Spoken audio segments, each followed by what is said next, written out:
Pemirsa, kembali hadir bersama saya dalam liputan seputar perkuliahan. Kali ini kami akan menyampaikan laporan mengenai perkuliahan yang berlangsung pada minggu kemarin yang diampu oleh Bapak Dr. Adi Kusuma.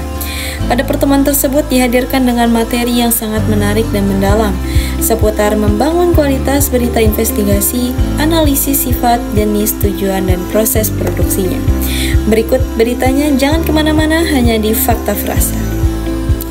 Di awal perkuliahan, dosen menjelaskan bahwa berita investigasi merupakan bentuk jurnalisme yang memiliki nilai penting dalam mengungkap kebenaran yang tersembunyi di balik sebuah peristiwa. Berbeda dengan berita biasa, berita investigasi membutuhkan proses panjang, mendalam, dan berbasis fakta yang kuat. Sifat utamanya adalah krisis, mendalam, dan faktual karena reporter dituntut menelusuri akar masalah hingga menemukan kebenaran yang sesungguhnya.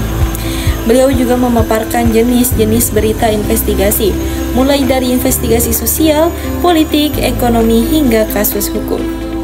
Setiap jenis memiliki pendekatan dan tingkat kesulitan yang berbeda, tergantung pada sumber informasi serta tingkat sensitivitas isu yang diangkat. Namun, semua jenis investigasi memiliki satu kesamaan, yaitu menyajikan kebenaran untuk kepentingan publik. Selanjutnya, dosen menjelaskan tujuan dari jurnalisme investigasi, yaitu untuk mengungkapkan hal-hal yang tidak diketahui masyarakat, memberikan pengawasan terhadap kekuasaan, serta memperjuangkan keadilan dan transparansi. Melalui karya investigatif, media diharapkan dapat berperan sebagai pengontrol sosial yang mendorong perubahan positif di masyarakat. Tidak hanya membahas teori, dosen juga memaparkan proses produksi berita investigasi secara detail. Proses ini dimulai dari tahap perencanaan, di mana reporter menentukan topik dan melakukan riset awal. Lalu dilanjutkan dengan pengumpulan data melalui observasi, wawancara mendalam, dan penelusuran dokumen. Tahap berikutnya adalah verifikasi dan analisis, di mana setiap informasi diuji keakuratannya sebelum disusun menjadi laporan akhir yang faktual dan berimbang. Dalam sesi diskusi, mahasiswa tampak antusias menanggapi penjelasan tersebut.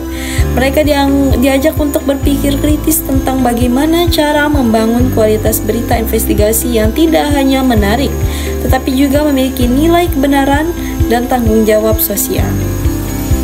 Melalui materi ini, dosen berharap mahasiswa dapat memahami bahwa jurnalisme investigasi bukan hanya tentang mengungkapkan hal tersembunyi, tetapi juga tentang menegakkan integritas, kejujuran, dan profesionalisme dalam dunia pers.